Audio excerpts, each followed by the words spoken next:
Salut à tous et bienvenue sur ma chaîne YouTube Take Care avec Laure. J'espère que vous allez bien et avant tout, je voudrais vraiment vous remercier pour vos retours que vous m'avez fait suite au lancement de ma chaîne YouTube. Ça m'a beaucoup encouragée et j'ai pu lire aussi dans les commentaires qu'il y en avait comme moi qui avaient du mal à démarrer des projets qui étaient sur leur cœur.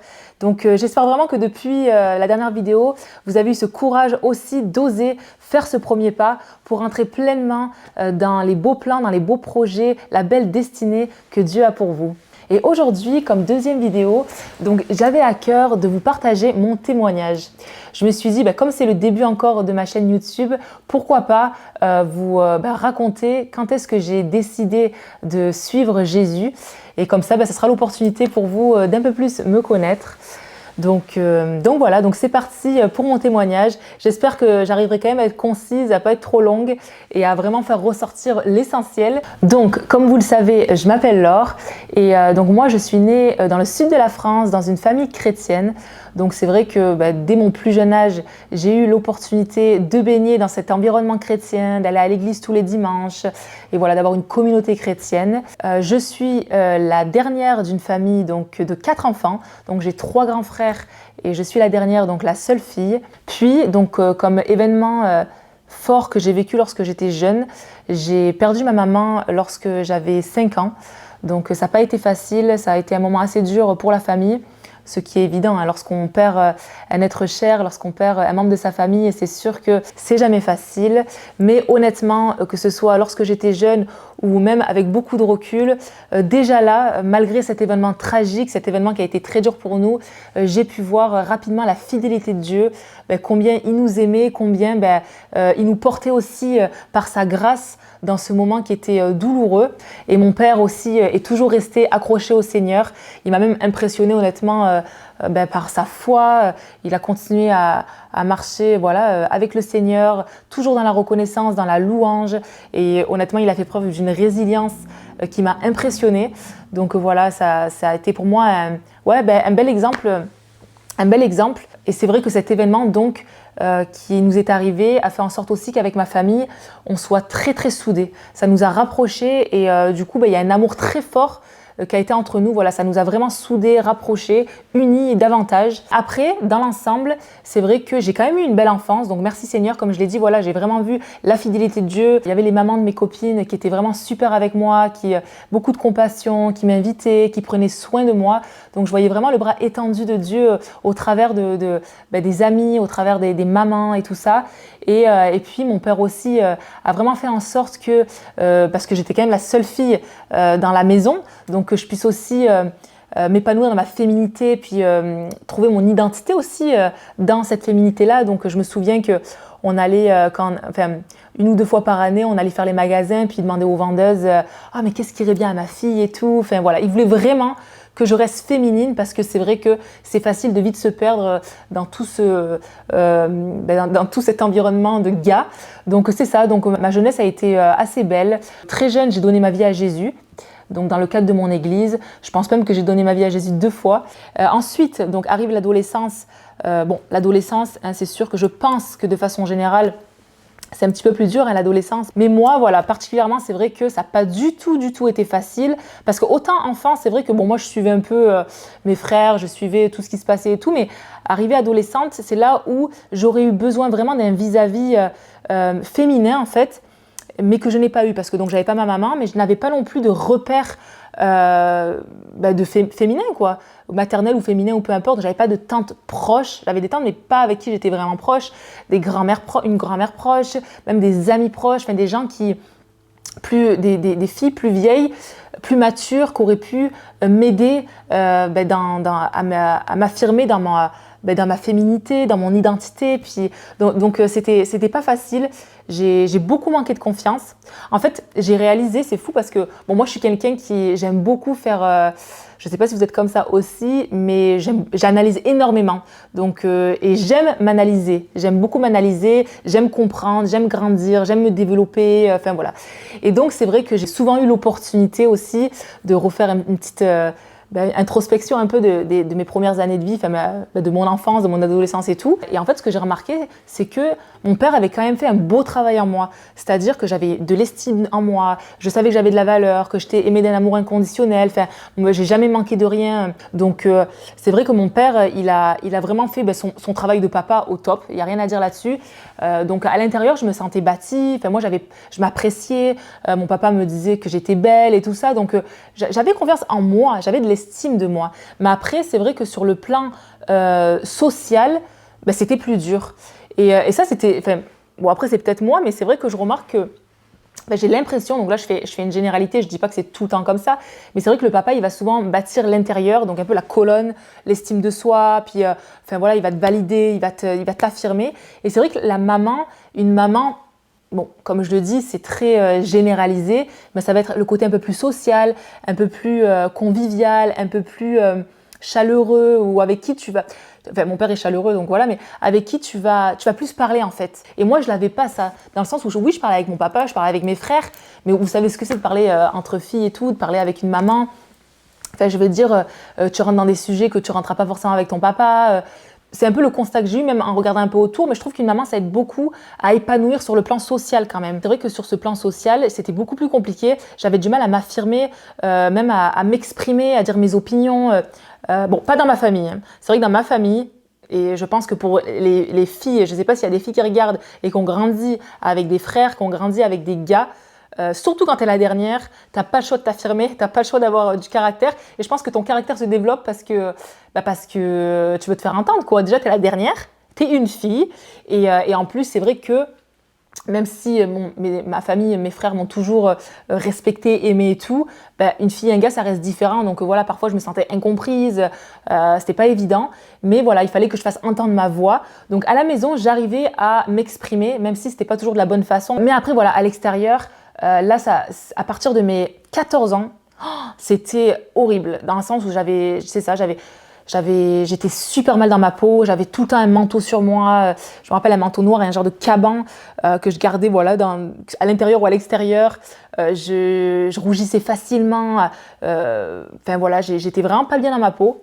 En fait, je remarque que quand tu perds un parent, quand même, mine de rien, Dieu nous a donné 2 parents, un maman, une papa. Un maman, une papa, yes. Il nous a donné un papa, une maman pour apporter un équilibre en fait, pour nous apporter un équilibre. Mais quand il te manque un parent ou quand tu as un parent qui est peut-être moins présent et tout ça, c'est vrai que du coup, mine de rien, tu avances un petit peu bancal, quoi. Tu vois, tu avances, mais c'est un petit peu plus dur. Et moi, bizarrement, c'est vrai que le fait que j'ai perdu ma maman, puis peut-être aussi les circonstances dans lesquelles elle est décédée, tout ça, le tout, ça a fait que non seulement je me suis sentie un petit peu plus bancale, mais on dirait que chez moi, ça a créé comme un genre de sentiment d'infériorité parce que je voyais les gens autour de moi, de façon générale, qui avaient leurs parents et tout ça. Puis moi, on dirait que je me sentais moins parce que j'avais un parent en moins. Donc psychologiquement, bon, c'est un peu spécial, mais voilà, je me suis sentie plus inférieure, plus différente aussi. Et du coup, je pense que tout ça, le tout, a créé comme une honte en moi. Voilà, donc que j'ai eu à partir de 14 ans. Et voilà, donc je vais essayer d'aller un petit peu plus vite, mais c'est ça. Donc entre 14 ans, on va dire, et 18 ans, ça a été vraiment très, très, très, très compliqué. Je pense que c'était au pire parce que voilà, donc comme je vous ai dit, j'étais mal dans ma peau, je rougissais tout le temps, j'avais du mal à m'affirmer dans mon identité, j'avais clairement des blessures non guéries. Parce que oui, c'est ça aussi. C'est vrai que ce qui est dur dans la vie et qui n'aide pas, c'est que normalement, lorsque tu vis un trauma, donc moi pour ma part, la perte soudaine de ma maman, on devrait être suivi, on devrait voir un thérapeute, on devrait être accompagné parce que c'est quand même compliqué. Bon, après, moi, j'avais 5 ans, donc c'est sûr que avec un enfant, c'est peut-être pas non plus évident. Mais c'est vrai qu'avec le temps, j'ai réalisé au final, il y a eu cet événement tragique et après, la vie continue. Et bon, après, c'est normal aussi. Hein. J'ai pas forcément fait mon deuil. Et ça, je l'ai réalisé parce que mon deuil, finalement, je l'ai fait dans les dernières années, là. Donc, c'est quand même assez récent. Donc, ça veut dire que quelque part, de mon enfance, adolescence et donc début donc début adulte et tout ça, ben il y avait un deuil que j'avais pas fait, donc il y avait des blessures que je portais, il y avait ben, j'allais pas forcément bien quoi. Donc oui, c'est vrai que j'aimais le Seigneur et tout ça, puis je savais qu'il était là, mais intérieurement en fait ça allait pas bien. Donc voilà, donc il y a ça. Et finalement, donc je continue à avancer. Après c'est vrai que donc personnellement, outre les blessures internes, c'est vrai que j'avais du mal à trouver ma place aussi, donc à l'église entre autres. Au niveau de ma génération, il y avait comme eu un fossé, ou dans le sens où autant mes frères ils avaient beaucoup d'amis et tout, enfin, il y avait vraiment beaucoup de jeunes. Et quand c'est arrivé à ma génération, ben, on est peut-être 7-8. Et en plus, ben, c'est pas des gens forcément avec qui j'étais super proche. Donc c'est vrai que du coup, ben, l'un à l'autre, ça m'a un petit peu, ça m'a un petit peu plus isolée, quoi. Mine de rien, ça m'a pas aidé, on va dire, à davantage m'épanouir, le fait de pas avoir de jeunesse, le fait de pas être bien dans ma peau, le fait aussi peut-être de pas savoir vraiment ce que je voulais faire avec ma vie. Ça c'est fou parce que c'est vrai que tu rencontres des gens, ils savent super rapidement à quoi ils sont appelés, ce qu'ils veulent faire et tout ça. Et ça aussi pour moi ça a été un peu, je savais pas trop ce que je voulais faire, mais je savais aussi au fin fond de moi que j'avais envie d'une vie d'aventure, quoi. J'avais pas envie d'une vie métro boulot dodo. C'est vrai que de me dire purée, surtout à l'époque au niveau de faire 40 ans dans la même place, parce qu'aujourd'hui c'est plus la même chose, hein. On bouge beaucoup, il y a beaucoup de choses qui se font. Mais ce que je veux dire, c'est qu'à ce moment-là, c'est vrai que moi je me dis purée, mais je vais m'ennuyer, quoi. Déjà que je trouvais que la vie chrétienne c'était pas forcément excitant. Je me dis mais est-ce que je vais vraiment avoir du fun? J'avais envie d'une vie d'aventure. Et d'ailleurs, très jeune, j'ai eu vraiment envie de voyager, découvrir le monde, découvrir un peu ce que Dieu avait fait et tout ça. Et c'est vrai que la seule chose que j'avais en tête, qui était pour moi réalisable, c'est de travailler dans la mission en fait, dans l'humanitaire, d'aller dans un pays défavorisé et d'aller aider. Donc c'est vrai que bon, c'est très bien, il n'y a rien de mauvais là-dessus. Mais du coup, vu que ça a laissé ça laissait mes possibilités assez minimes. Du coup, l'un à l'autre, ça m'a un peu, je sais pas, de pas avoir vraiment de but en fait, et de dire, de pas réaliser pourquoi je suis créée. C'est vrai que ça m'a un petit peu déconnectée de l'église en fait, ce tout. Voilà, ce tout. Donc j'ai commencé à en faire plus qu'à ma tête, à sortir dans les clubs, à sortir, voilà, j'avais des copains, puis un autre copain, puis voilà, je faisais ma vie un peu comme je l'entendais. Est-ce que j'étais plus épanouie? Je sais pas vraiment, mais je pense pas, non. Mais en tout cas, voilà, j'avais l'impression de faire un peu ce que je voulais, sans dire que je n'aimais plus Dieu ou que je le reniais, parce que c'est vrai que même là-dedans, ça m'empêchait pas de parler de Dieu, et puis même des fois, des gens au lycée ou ailleurs me trouvaient même bizarre, mais c'est pas grave, ça m'a jamais dérangé. Mais après, bon, c'est vrai, j'aimais Dieu sur le papier, mais est-ce que je marchais selon le cœur de Dieu ou aligné à la parole de Dieu? Non, pas du tout. Non, Jujube, non, mon cœur, non, mon amour, tu peux pas sortir, tu peux pas, mon chéri. Ouais. Le chat, il fait mal à la patte. Donc il peut pas sortir pendant 2 semaines. Je sais pas comment on va faire, mais bon voilà, c'est comme ça. Donc j'ai commencé à sortir et tout ça. Et c'est vrai que je continue à aller à l'église certains dimanches. Mais bon voilà, si je sortais le samedi soir, c'est sûr que le dimanche j'allais pas y aller. J'en faisais un peu qu'à ma tête, quoi. Et c'est vrai que j'étais quand même beaucoup, et ça je l'ai réalisé justement donc avec le temps, je pense que j'ai été beaucoup dans cet aspect de grâce. Dans le sens où oui, j'ai donné ma vie à Jésus. Donc Jésus, il est mort pour moi, Jésus, il a pardonné mes péchés, j'ai la vie éternelle, puis tu m'as sauvé, quoi. Mais à côté de ça, c'est vrai que j'étais en mode, si je me plante, si je fais une erreur, pardon, quoi, tu vois. Je te demande pardon, puis voilà. Mais tout en continuant un peu à marcher à ma façon. Donc j'étais un petit peu, c'était pas forcément incorrect. Et une chance qu'il y a la grâce, voilà, parce que c'est ça qui nous sauve. Mais à trop avoir la grâce, je trouve qu'on finit par être un peu centré sur soi-même et sur ses envies, puis on vit un peu au jour le jour et tout ça. Et moi, ça m'a pas aidé. Et donc, pour avancer un petit peu plus, arrivé 23 ans, parce que merci Seigneur, il y a eu une fin à ce temps-là. Donc là, 23 ans, je me retrouve, donc j'étais dans une relation avec un gars, là ça faisait 2 ans et demi que j'étais avec ce garçon. Mais c'est vrai que même si j'étais dans une relation, comme je l'ai dit, moi ça faisait longtemps que j'avais à cœur de voyager, j'avais besoin de découvrir autre chose et tout ça. Et j'avais une amie à moi qui avait fait le programme qui s'appelle Jeunesse en mission. Donc je ne sais pas si vous connaissez, j'en avais déjà parlé dans ma première vidéo où je parle de ma rencontre avec mon mari. Mais voilà, Jeunesse en mission, en gros, c'est un programme de disciples pour faire des disciples et donc en apprendre plus sur Dieu, pour nous rapprocher dans notre relation avec lui. Et donc, dans ce cadre-là, tu as des semaines d'études et ensuite, tu as 2 mois et demi de voyage missionnaire. Et donc, moi, c'est vrai que c'est quelque chose que je trouvais ça super parce que je me dis, c'est cool, déjà, il y a une structure, donc tu pars pas un peu n'importe où. Puis, c'est l'opportunité d'en apprendre plus sur Dieu, de voyager, de découvrir et tout. Donc ça, c'est quelque chose qui commençait à me trotter. Mais voilà, j'étais en relation avec ce gars. Et l'été qui a suivi, ça s'est terminé avec ce garçon. Et franchement, c'était un été où j'aimais pas du tout. Hein. Je trouvais ça sombre. J'avais pas forcément de fun. J'étais plus du tout épanouie. Ça me correspondait plus en fait ce train de vie. Plus cette rupture, plus tout. Je me dis mais en fait, si c'est ça la vie, me laisse tomber. Mais c'est mort. Moi, j'ai pas envie d'avoir cette vie-là. En fait, c'est nul. Je dis moi, je pensais que la vie chrétienne c'était nul, mais là, franchement, je pense pas que je puisse aller plus bas que ça. Et là, je me suis dit franchement, alors c'est le temps. Ça fait des mois, des années que tu rêves de voyager, que tu rêves de partir, de découvrir autre chose.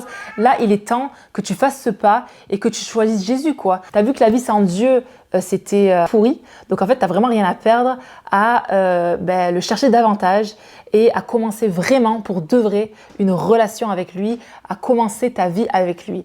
Et donc, voilà, ça a été, la décision a été prise. Et donc, au début, j'ai essayé de partir à Los Angeles parce qu'il y avait une base là-bas, donc de Jeunesse en Mission, et puis j'avais un petit peu le rêve américain. Moi, j'ai toujours trop aimé les États-Unis et tout. Parler anglais et tout ça. J'ai toujours trouvé ça trop cool. Mais bon, voilà. Bon, à ce moment-là, malheureusement, pas malheureusement, mais à ce moment-là, je n'ai pas eu mon visa. Donc, c'est vrai que j'étais quand même triste, mais j'ai vite rebondi. Je me dis, de toute façon, moi, il faut que je parte. J'avais besoin, en fait, d'avancer, mais pour moi, c'était dur de me dire que, allez, je repars à zéro avec toi, Seigneur, ici où il y a tout mon vécu, il y a tout, il y a, je sais pas, il y a mes proches, il y a mon ancienne vie. J'avais besoin d'autre chose, quoi. Il fallait que je respire, tu vois, d'une certaine façon, et que j'aille découvrir le Seigneur, mais ailleurs. Et donc, du coup, donc j'ai pas eu mon visa à Los Angeles, mais 10 jours après, j'avais l'opportunité, donc j'étais inscrite au Canada, donc à Denham. Là, on n'avait pas besoin de visa, donc c'était beaucoup plus facile de pouvoir y aller. Et franchement, ça a été le meilleur investissement de ma vie. Sérieux, ça a été génial parce que, avant tout, j'ai pu vraiment bâtir ma foi avec Jésus. Dans le sens où c'est vrai que j'ai grandi dans une famille chrétienne, c'est vrai qu'il y a de belles choses qui ont été semées, que voilà, j'ai toujours aimé Dieu, puis donc je crache pas sur ce que j'ai reçu, mais quelque part, c'était un peu la foi que je vivais au travers de ma famille, au travers de mon église, et j'étais là, j'allais à l'église et tout ça, mais c'était pas un choix intentionnel, c'était quand même pour suivre un peu la famille, c'était pas forcément une initiative personnelle. Même les messages, honnêtement, je peux même pas vous dire aujourd'hui si je me rappelle des messages qui m'ont marqué. Des fois, j'étais à l'église, mais j'étais pas là, quoi. Dans ma tête, j'étais un peu ailleurs. Donc oui, j'étais là sur le papier, mais c'est vrai que c'était pas intentionnel. Alors que là, quand j'ai fait ce choix-là de faire Jeunesse en Mission et de me rapprocher de Dieu, c'était intentionnel. Donc ça veut dire que c'était 6 mois, mais c'est comme si ça avait été décuplé parce que mon regard était vraiment sur Seigneur, je veux te connaître plus, en fait. Mais là, j'ai envie. Donc quand tu as envie de quelque chose, tu te donnes les moyens, puis tu commences à être plus curieuse, voilà, à plus lire la parole, à plus t'intéresser. Et donc du coup, ça veut dire que j'ai quand même vécu une accélération dans ma relation avec Dieu. Et ça a été génial parce que j'avais une fondation par rapport à ce que j'avais appris. Mais là, c'est comme si mes yeux se sont ouverts beaucoup plus grand en fait sur qui était Dieu, qui était Jésus, sur la crainte de Dieu, sur la destinée. C'est même là où j'ai appris que moi qui avais peur de m'ennuyer dans le monde chrétien, c'est là où j'ai appris qu'en fait on pouvait rêver. Tu pouvais rêver grand avec Dieu, vivre Éphésiens 3:20 qui te dit que tu peux vivre infiniment plus que tu peux penser ou imaginer. Alors qu'avant, j'étais très limitée dans une structure en disant, non, en fait, c'est à part ce qu'on connaît, voilà, il n'y a rien d'autre. Mais là, j'ai appris, non, alors tu peux rêver, tu peux voir grand avec Dieu. C'est là aussi où j'ai appris à davantage prier, à voir l'importance de la prière. Même si je priais déjà plus jeune, là, j'ai vraiment pris conscience de l'investissement à chaque fois que tu pries, que Dieu entend et que Dieu répond. Et que voilà, de jamais perdre une occasion de prier et de faire appel à Dieu. C'est là aussi où, durant cette année-là, où j'ai pu prendre conscience à quel point Dieu, il était vivant et il agissait. Et c'est fou parce que tu vois, ça encore, c'est un truc où je savais que Dieu, il était vivant. Je savais que Dieu était le chemin, que Jésus était le chemin, la vérité, la vie, qu'il était mort, ressuscité, qu'il était vivant. Mais c'est comme si des fois, il y a des choses que tu sais, mais là, c'est comme si ça a pris vie et c'est comme si j'ai pris conscience de ça. Mais attends, mais Jésus, il est vivant et il agit. Mais pour moi, c'était vraiment, on dirait une découverte, quoi. Tu vois, mes yeux se sont ouverts, quoi. Donc, ça a été plein de choses comme ça et c'était très, très enrichissant. C'était génial. Et puis, c'était le début d'une belle aventure avec le Seigneur. Et en plus, moi, comme je l'ai raconté dans ma première vidéo, c'est aussi au travers de ce voyage que j'ai rencontré mon mari. Donc bon, après, l'un dans l'autre, le plus important, c'était vraiment Jésus là-dedans. Mais c'est vrai que des fois, c'est fou parce que tu vois que quand tu suis Jésus, quand tu marches avec lui, quand tu le choisis, quand tu en fais ta priorité, ben, il y a des portes qui s'ouvrent que tu n'aurais même pas soupçonné en fait. Jamais de la vie, j'aurais pensé en partant à ce voyage que je rencontrais l'homme de ma vie, surtout que je venais de terminer une relation de 2 ans et demi, ben, d'ailleurs dans laquelle où j'étais même pas encore totalement guérie. Donc après voilà, il a fallu aussi faire la part des choses, mais quand même quoi, je savais que Samuel, après, c'était l'homme de ma vie. Enfin bref, en tout cas, je ne rentrais pas dans cette histoire qu'on a déjà quand même partagée dans la première vidéo. Mais voilà, donc ça a été, comme je dis, le meilleur investissement de ma vie et de réaliser qu'un choix peut changer une vie. Et le choix de choisir Jésus, mais en fait, je ne l'ai jamais regretté. Quoi. Depuis ce jour, je ne l'ai jamais regretté. Et donc voilà, donc franchement, ça a été ça. Et donc comme je le dis, ma vie a commencé vraiment à changer. Même quand je suis rentrée de Jeunesse en Mission, les gens qui m'avaient connue avant, parce que les gens, évidemment, ton entourage voyait bien que je sortais, que j'avais pas forcément la tête à penser à Jésus, que j'étais un peu dans mes affaires, j'avais pas forcément fait les bons choix, mais que là, quand je suis revenue, les gens étaient là, mais Laure, tu rayonnes quoi. Ils voyaient vraiment l'avant et l'après. Donc en 6 mois, il y avait vraiment eu déjà un changement juste dans ce que je dégageais, dans ce que je reflétais. D'ailleurs, j'aimerais juste encourager aussi, s'il y a des personnes, si vous aujourd'hui vous priez pour quelqu'un qui est dans votre entourage mais qui n'a pas accepté Jésus ou qui peut-être s'est éloigné et tout. Moi je sais que mon frère personnellement, j'ai un de mes frères particulièrement qui, c'est vrai que quand j'étais plus jeune, en tout cas au moment où je commençais à en faire qu'à ma tête, à essayer au premier abord d'abord me convaincre en me disant mais Laure, choisis Jésus, Laure pourquoi tu fais ça, Laure, de me reprendre. Il essayait de me raisonner mais ça ne me percutait pas. Je savais qu'il avait raison au fond, mais ça ne me percutait pas plus que ça. Mais qu'est-ce qu'il a commencé à faire du coup? Il s'est dit bon, je vois que de parler ça sert à rien donc je vais aimer ma sœur et je vais prier pour elle. Et honnêtement, ce voyage et le retour le retour de ce voyage et ce que Dieu a fait en moi, ça a été aussi le fruit de ses prières en fait. L'investissement qu'il a mis dans ses prières et de se dire, Saint-Esprit, je peux peut-être pas la raisonner, mais toi, tu peux toucher son cœur. Et ça, c'est fou parce qu'il a utilisé pour moi, mais même moi, ça m'a beaucoup appris par rapport aux autres. Encore aujourd'hui, de réaliser, en fait, c'est vrai que nous, on peut raisonner peut-être quelques jours quelqu'un, mais c'est vraiment le Saint-Esprit qui convainc et de toujours persévérer, de jamais lâcher dans la prière parce que finalement, à un moment donné, il y a le déclic. Et moi, ça a été mon cas parce qu'à partir de ce jour-là, 23 ans, j'ai plus jamais lâché Dieu, quoi, en fait. Et après, ça a juste été un cheminement, une croissance. Donc, je me suis fait baptiser à mon retour. Et ensuite, let's go, quoi. C'était parti dans ma vie avec le Seigneur. Donc voilà. Donc, c'est sûr qu'après, donc Jésus, c'était la fondation. Voilà, l'accepter, le choisir, le mettre en premier, commencer à lire ma Bible et tout ça, c'était la priorité.